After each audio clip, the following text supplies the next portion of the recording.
Although if you are scared of spiders and lizards, then I suggest you look away now.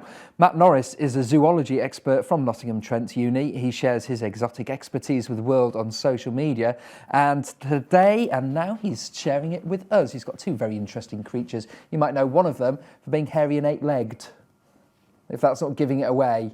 Hi Matt, thank you for coming on. They're not scary creatures, are they, your creatures? No, not at all. They're just misunderstood, I like to think of it. So who is the first guest then on the show?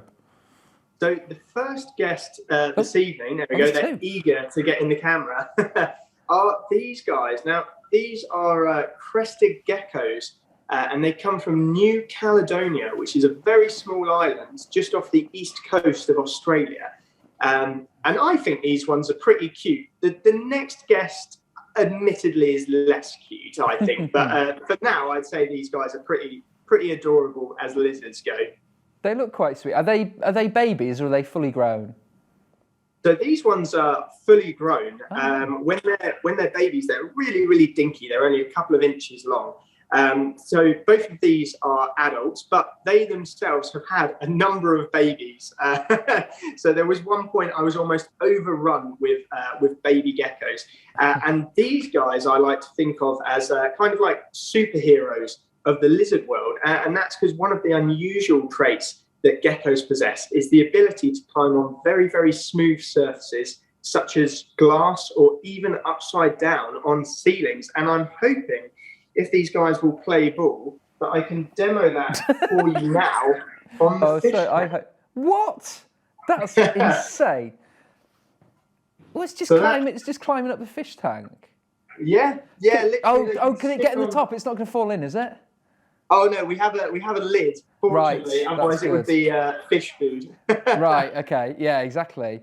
But where do they live then? Because I don't imagine. I mean, I'm no expert, but I don't imagine where they come from. There are many ceilings or glass buildings.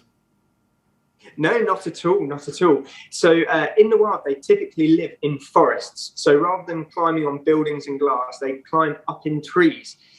They just happen to have very, very good sticky feet, which means that they grip especially well on our man-made structures.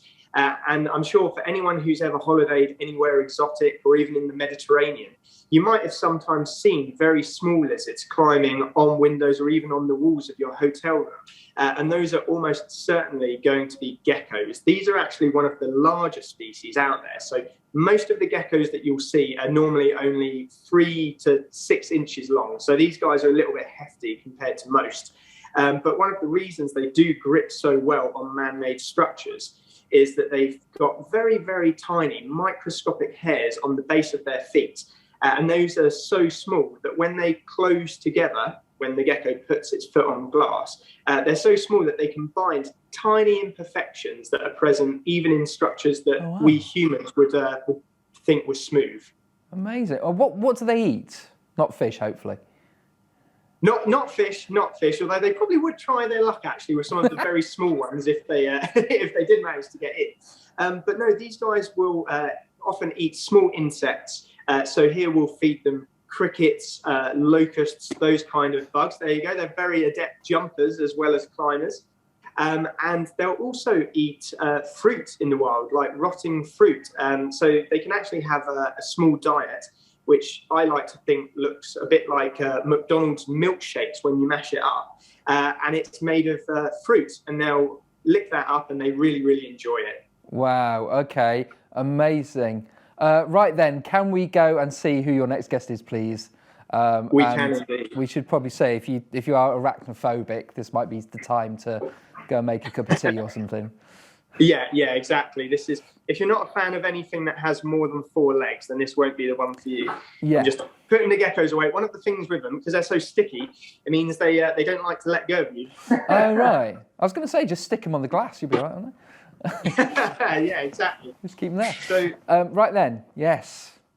This is guest number 3. Wow. So this here is a Chilean rose tarantula. So this is the kind of animal that some of you viewers might not want to pet if they would sit in a petting zoo. Let's put it that way. But yeah, they are really, really gentle animals, and they're very much misunderstood. Are they furry? I know he looks or she looks furry. It looks furry. Are they furry to stroke, or are the hairs there for a reason?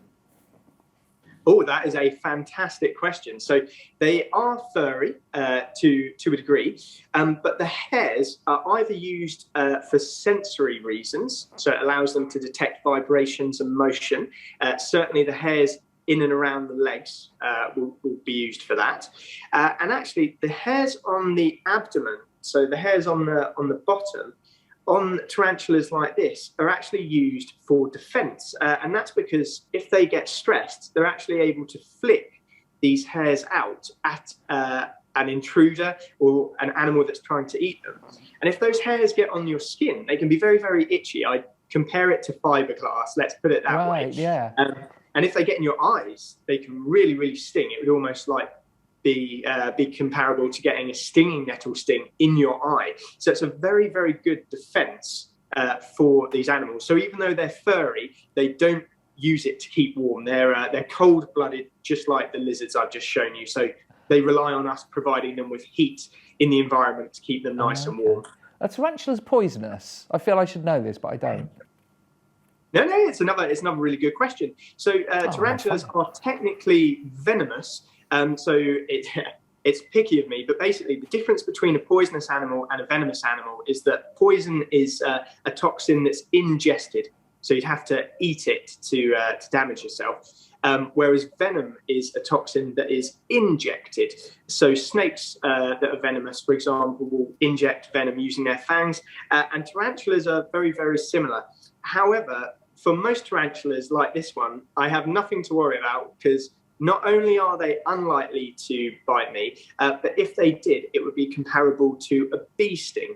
So though it is a type of venom and it would be painful to a degree, it actually wouldn't be life-threatening. I wouldn't need to worry at all, unless, of course, I had anaphylaxis, in which case it would be a bit more severe.